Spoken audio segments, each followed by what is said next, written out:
Il y a 2 mois, les Kurdes irakiens marchaient fièrement vers l'indépendance en répondant un oui massif au référendum. Depuis, c'est la grande désillusion.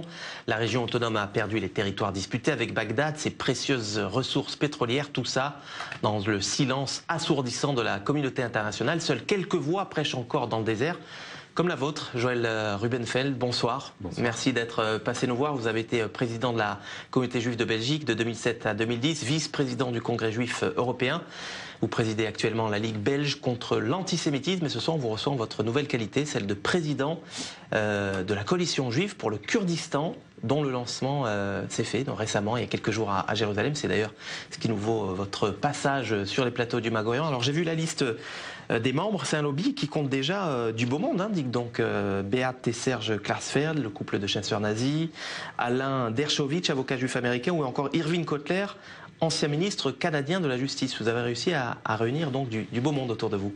Absolument, ce sont toutes des personnes, des personnalités qui sont sensibilisées par la cause kurde. Et l'objet de la Jewish Coalition for Kurdistan, c'est justement de réunir l'ensemble de ces voix à travers le monde pour essayer de s'appuyer un peu sur la devise de mon pays, la Belgique, l'union fait la force. Unissons-nous et nous serons plus forts pour faire entendre notre voix et pour soutenir les droits légitimes du peuple kurde à l'autodétermination. Alors je le disais, le 25 septembre dernier, les Kurdes sont allés voter, un oui massif pour le référendum. Il n'y a pas beaucoup de monde qui avait soutenu ce référendum. Pas beaucoup de monde à l'exception de Benyamin Netanyahou qui publiquement, quelques jours avant, avait soutenu la tenue de ce référendum. Vous, avec cette coalition, vous voulez aller encore plus loin que ce soutien officiel de l'État d'Israël ? Mais bien entendu, c'est-à-dire que ce qui s'est passé, c'est que le référendum du 25 septembre s'est tenu, il y a eu un soutien massif, 93%, 92,7% précisément des personnes qui ont voté ont soutenu le référendum, ont soutenu l'indépendance du Kurdistan, mais seulement au niveau des autorités kurdes, je pense que, et il y a peut-être une autocritique à faire à ce niveau-là, le jour d'après n'a pas été préparé. Notre approche, c'est justement d'abord de ne pas se résigner à la réaction de la communauté internationale et en particulier des pays voisins du Kurdistan, l'Iran, la Turquie, Bagdad aussi, qui ont refusé cela et qui essayent d'enterrer donc le résultat du référendum.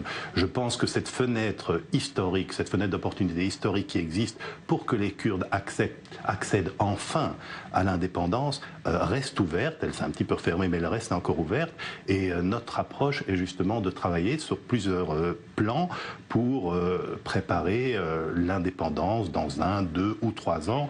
Travailler notamment sur le plan de l'opinion publique. Il est important de faire comprendre à l'ensemble, notamment de la communauté occidentale, que d'abord, ce serait une bonne chose de voir l'émergence d'une seconde démocratie à côté d'Israël dans le Proche-Orient. La deuxième chose, nous devrions aussi en être conscients, c'est la dette que nous avons à l'égard des Kurdes. Les Kurdes ont neutralisé des centaines, peut-être des milliers de terroristes de l'État islamique qui, s'ils n'avaient pas été neutralisés en Irak ou en Syrie, seraient peut-être en train de semer la mort aujourd'hui dans les rues à Bruxelles, à Berlin, à Londres ou à New York. Alors ça, vous évoquez la question kurde en termes de justice absolue, si j'ose dire. Vous savez bien que les États sont des monstres froids et force est de constater que les Kurdes n'ont pas eu le soutien au moment crucial de ses alliés, à commencer par l'Amérique ou par Emmanuel Macron, qui a reçu en grande pompe le Premier ministre irakien en évoquant à peine la question kurde sans vraiment prendre de position. Nous n'allons pas nous résigner pour autant. Je veux dire, la cause, elle, reste juste. Il se trouve que les Kurdes sont les laissés pour compte de l'histoire. Il y a un siècle de cela, la communauté internationale, au lendemain du démantèlement de l'Empire ottoman, a pris un engagement à l'égard des Kurdes, justement, pour qu'ils aient enfin un État sur leur terre ancestrale. Et puis, donc, ça a été fait en 1920 à Sèvres. 3 ans plus tard, la communauté internationale a trahi les Kurdes en évacuant de la conférence de Lausanne, en évacuant cette promesse-là. Ça fait un siècle que ce droit existe, que ce droit a été initialement reconnu, et puis c'est un droit historique, un droit légitime. Nous n'allons pas nous résigner face à justement ce mur aujourd'hui, ce mur qui existe de la communauté internationale. Cependant, il faut savoir que dans certains pays européens, par exemple, il y a un soutien au niveau de la cause kurde. Alors c'est vrai que l'Europe, Bruxelles, parle pour le moment d'une seule voix au nom des 28 pays. Je pense qu'avec le travail que nous allons faire et que d'autres font, que demain, dans 1 an, dans 2 ans, eh bien, ce mur du non va se fissurer. On pourrait très bien avoir certains pays en Europe qui soutiennent ouvertement cette cause-là. Est-ce que c'était vraiment judicieux, Joël Rubenfeld, de rendre public ce soutien juif, ce soutien israélien à la cause kurde? Est-ce que c'est pas un soutien qui est un peu encombrant quand on sait dans quelle situation géopolitique se trouve aujourd'hui le Kurdistan?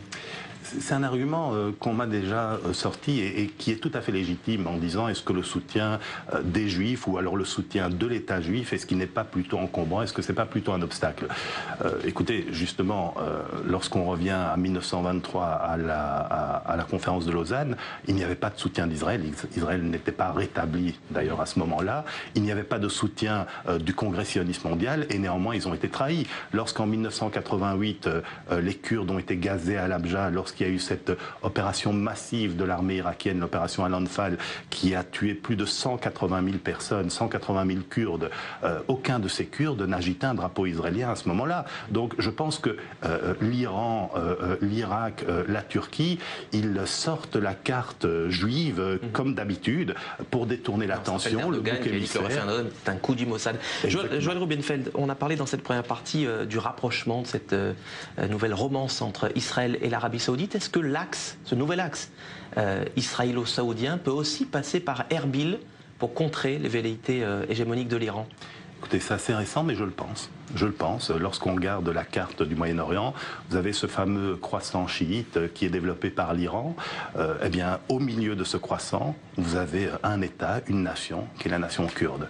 Ça pourrait effectivement stopper les poussées hégémoniques de l'Iran. Peut-être que Mohammed Ben Salman comprendra toute l'importance de l'émergence de la nation kurde, tant au niveau stratégique. Alors, je ne mettrai pas l'aspect éthique là-dedans parce que les États n'ont pas d'amis, ils n'ont que des intérêts, mais peut-être qu'il comprendra l'intérêt stratégique du soutien à la nation kurde et qu'il y aura un soutien du monde arabe. Alors, c'est un peu compliqué parce que l'Irak fait aussi partie de la Ligue arabe, mais il se trouve qu'aujourd'hui l'Irak est sous tutelle iranienne, en sachant que les Kurdes, eux, ne sont pas arabes. Vous comprenez? Donc on n'est plus dans ce prisme, le monde arabe face au monde non arabe. Je pense qu'on est aujourd'hui actuellement dans cette confrontation entre le monde chiite et le monde sunnite. Nous avons au Kurdistan une nation sunnite qui pourrait justement bloquer l'expansion sunnite. Alors on était à Erbil avec les équipes du Mag-Orient et pendant la campagne pour le oui, on a vu flotter des drapeaux israéliens dans les stades où se massaient des milliers de Kurdes pour soutenir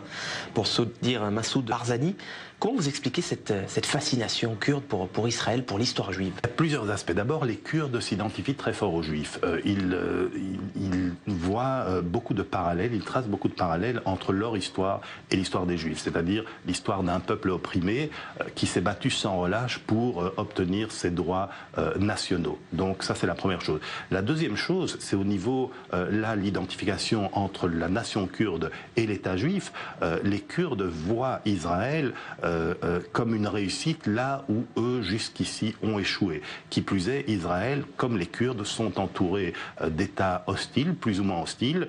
C'est malheureusement le même destin que la nation kurde. Ils n'ont pas la chance d'être entourés par le Liechtenstein, la Suisse et la Norvège, et donc ils se trouvent, si vous voulez, dans cette même configuration assez chaotique qu'Israël. Donc la coalition juive pour le Kurdistan, un nouveau chapitre dans l'amitié, l'histoire de l'amitié entre Israël, le peuple juif, et les Kurdes. Merci Joël Rubenfeld d'être passé nous voir sur le plateau du Mag-Orient.